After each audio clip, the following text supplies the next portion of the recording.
आली काले कान्हा नटबरे रतिया बीताली के घर घरे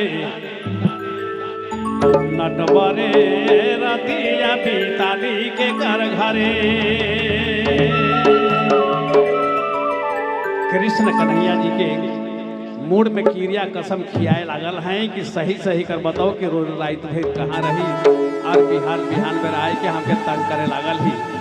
आए रे भिन सारे आली काले भिन सारे आली काले कान्हा नटबरे रतिया बीताली के घर घरे नटबरे भाई रे नटबरे रतिया बीताली के घर घरे।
नटबरे भाई रे नटबरे ओहो रे नटबरे देखो नहीं तिरछी नजरे नटबरे रे नटबरे देखो नहीं तिरछी नजरे।